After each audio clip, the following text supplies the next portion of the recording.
Bum bum bum bum bum bum bum bum bum bum bum bum.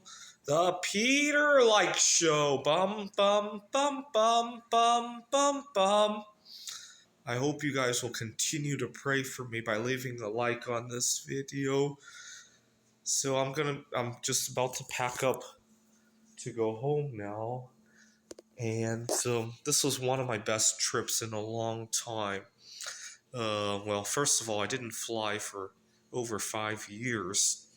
And second, uh, a lot of things that could have went wrong didn't. And I need to stop hanging around toxic people. I had a little bit of a PTSD moment of these last couple of days.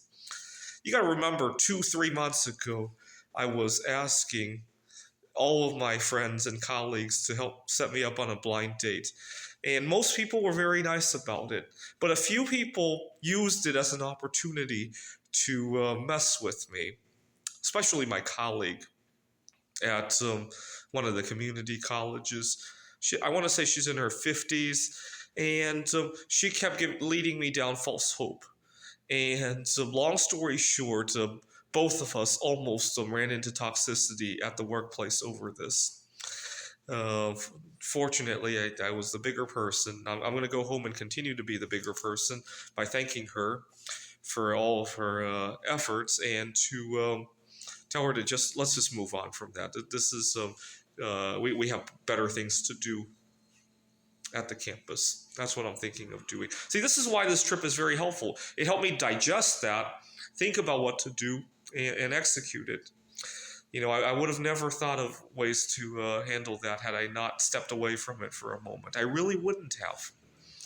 But I kept thinking about all the planning and the cancellations that she had wanted me to meet a couple of her friends. Her friend had a daughter, and we'd get close to it, and then close to the day of meeting them, and something would happen. She'd get sick. Her friend or neighbor would get sick.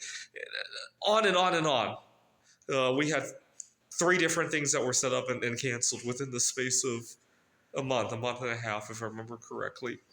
And so when I was arranging this date of yesterday, I almost didn't want to believe it. And so I was in this limbo state of, I gotta dress up, I gotta be on time and all that. Oh, but I can't believe it's gonna happen. And it created a limbo state for a couple of days. You may remember I kept going, please pray for me, because I was in limbo. And so it probably didn't work to my advantage that I showed up in limbo as well. But it did, but still it went very well. We had met at a sushi restaurant, and we had endless things to talk about. She's from Vietnam and is working here in Taiwan, and I was telling her how nice Taiwan is. And I probably shouldn't have complained so much about the U.S. I was telling her about how in the U.S. we don't have such good public transportation, and how people don't work together as a team. Just look at how we handled COVID compared to Taiwan. And she says, you know what? A lot of people here in Taiwan complain about Taiwan too. So that was good. And so I felt really sad that I couldn't stay in Taiwan. As the night wound down, I felt really sad that I couldn't stay in Taiwan. Also, that was really interesting is that she swore she had to leave by 9 o'clock. She had things to tend to, and so did I. I was hoping to go to that other event, the board game meetup that I showed you guys the other night. But we were going on and on and on, and before we knew it,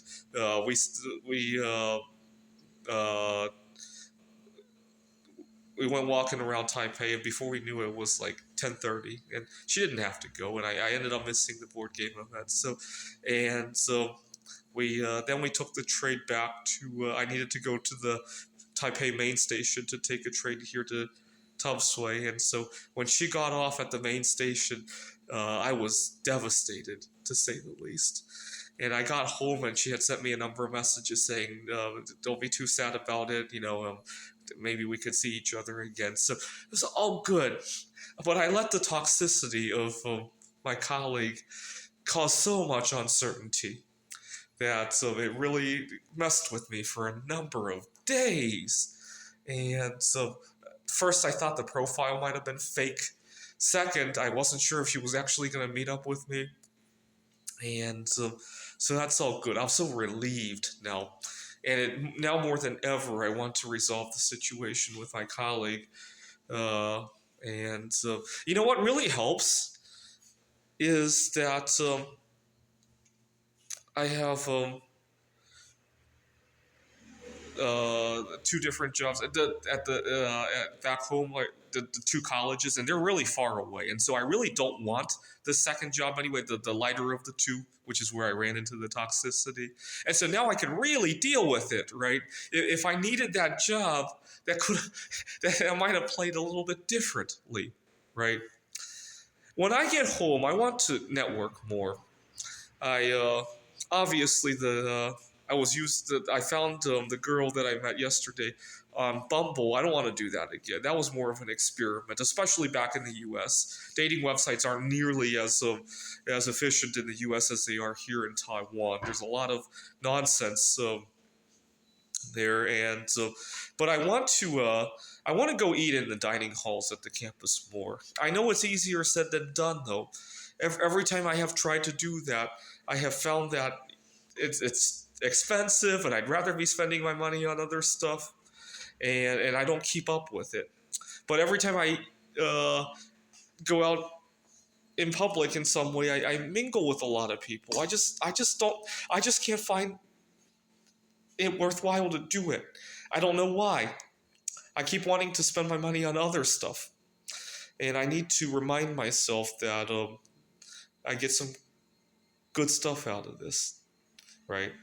My New Year's resolution, which I didn't keep, was that I would slow down on the accumulation of the precious metals so that I could actually have a life. That was one of my resolutions, but I kept it for like 48 hours. And then I started seeing that Trump might impose a tariff after all. And oh my God, I got to go buy some more. And that's how I handle my life in a nutshell. Right? Get distracted with various things. The other New Year's resolution I've made is that I need to stop missing connections. So, for example, last year, there were several missed connections last year. I kept wanting to. I was going to a trivia event, and this one I am going to go back to when I go home. And I swore there was this one girl that showed up very seldomly, and she had a boyfriend. But I swore I was going to ask her if she knew anybody, because I'm pretty sure she hangs around other people just like herself. But she would come. It would be the first time I saw her in a month, 2 months by the time she came, and then I would lose my cool about asking her. I'd think, maybe next week, and then next week she wouldn't show up. And this went on over and over again for a year. Yesterday, 2 nights ago, I was at a chess club. You guys saw, we recorded some prayers. And I asked some of the guys there for some advice, and they swore, I don't know if there's a cultural divide, because they live in Taiwan. They swore that it is okay the first time you meet somebody to let them know that you're out there looking at it if they know anybody, right? Although the first time I met the girl at the trivia event, I didn't know she had a boyfriend, so I probably wouldn't have wanted to do that at the moment. I don't know. Feel free to leave a comment if you have any thoughts on that, right? But more importantly, I need to do it more. I get so hung up on accumulating bismuth, on maxing out my Roth IRA, that I don't want to be eating out, and it hurts. It hurts. I need to stop doing that. I'm kind of the opposite of the people that Dave Ramsey is chiding about going out to eat and not investing in the future. We need to do an anti-Dave Ramsey podcast about people who invest too heavily to the detriment of their social life, right? To the point that they're arguing with their family. Like, for example, 2 weeks ago, I almost got into a fight with my dad. I was at his brother's apartment, and so he didn't leave me the key, and so he went out for something, and so I couldn't leave the apartment, and I was just very upset. And when he came home, I started arguing with him. After I spent all this money, you're going to lock me in a jail cell? And I said, "Fuck your mother," because his mother, fuck your mother for passing away. And he was so upset, obviously, and so. That's the kind of drama I get myself so financially tight for that I get upset about coming to a funeral. I get I get upset about I don't want to spend money on my life. And you know what? It's not even just I want to go out and have a fun time anymore. The fact that I'm not going out for social activities is kind of stunting my career aspirations as well, right? I'm the last to hear about workplace issues. I'm the last to know what's going on in the world, and so it's kind of stunting everything when I stopped and think about it. So I really need to think hard about how I handle this. Um, all right. Thank you guys for continuing to pray for me. I'm gonna like the Peter dislike prayer now more than ever, because let's think about what Peter dislike has brought to me, right? As much as I kept cursing about the investments, I did accumulate quite a few tons of bismuth, and my art career has gone quite well, right? I landed the jobs at the community colleges, and as bad as my dating life has been, it could have been a whole lot worse, right, over the last 2 years, right? Let's pray to the God of likes that I don't miss any connections going forward. There was that girl, and also there were quite a few more stories just like that, right?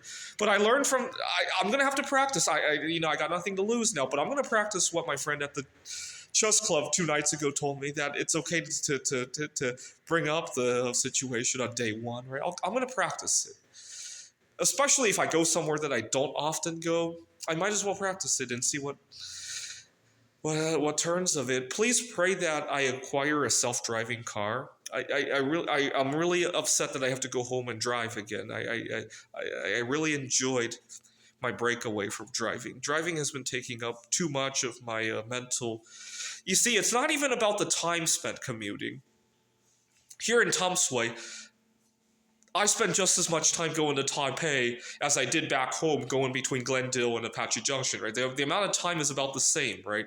The difference is how much mental energy I have to spend during that time and how much of a restriction it puts on that time, right? Here, I could actually get stuff done during that 1 hour, right? Over at back home, I can't, right?